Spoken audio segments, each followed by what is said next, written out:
What are the specific coverages that a welding contractor needs to consider when purchasing an insurance program, as well as how do you get the most competitive rate in the market for those coverages? We're going to answer these questions today. Let's go.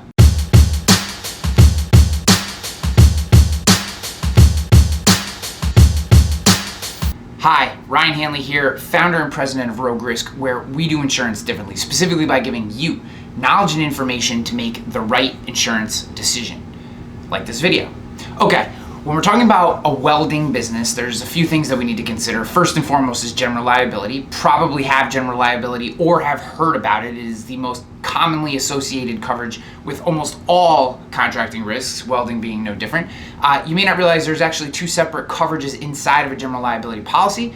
There is premise liability, which is going to be basically what happens when you're on the job, and products completed operations, which is going to be anything that happens that you could be found if there's a loss or that a lawsuit could be filed against your business for that happens after you do the work. So completed operations, name kind of gives it away. Just want to make sure you're covered there, that you have that, and that you have appropriate limits based on the size jobs that you're doing. A good additional coverage to consider is a commercial umbrella policy. A lot of contractors look at commercial umbrella policies as a luxury.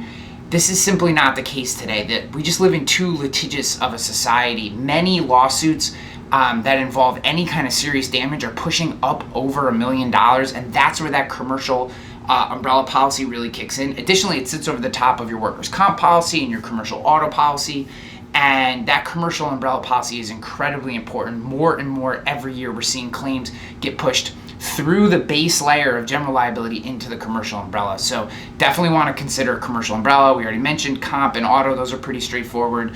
If you don't have vehicles in the name of the business, you want to think about hired and non-owned auto as an extension, as an endorsement to your general liability policy. That's something we can discuss if you reach out to us.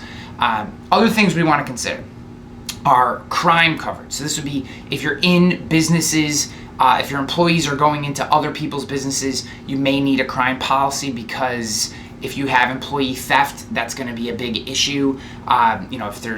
If someone could potentially bring a lawsuit against your business because something is stolen, whether you're guilty or not, that crime policy was going to be responding. And if you don't have crime, then your insurance company is not obligated to respond to defend you. So something to consider there.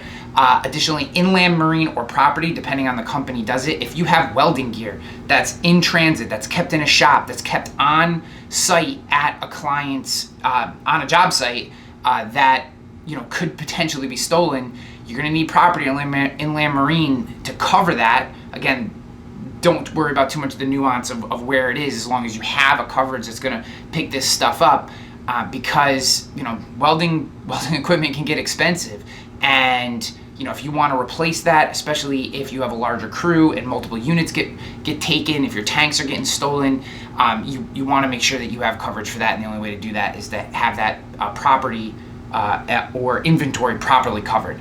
So the last coverage, just want to mention, is contractors E&O or professional liability. This is going to cover any design work that you do. A lot of business owners who run contracting businesses just simply don't realize that any design decisions that you make are potentially create gaps in your general liability. Your general liability is really meant for your work, not your design decisions, not things based on your experience, your expertise. That's really a professional liability exposure, and you can have gaps there. Contractors E&O or errors and omissions, contractors errors and omissions picks that up. Guys, if this is the kind of relationship that you'd like out of your insurance professional, we would love to work with you. We get the most competitive rates for our contracting clients regardless of the industry, but we have many welding clients as well. Because we work in all 48 states in the continental US, we have a broad spectrum of markets, and we have an entire team dedicated to helping contractors get matched with the right company, because that's the key to a competitive rate. It's not just shopping every year. It's finding who the most competitive company is in your space, who's going to have consistent rates, good claim service, and make sure you get taken care of. That's what we do here at Rogue. If you'd like to work with us, we would love to work with you.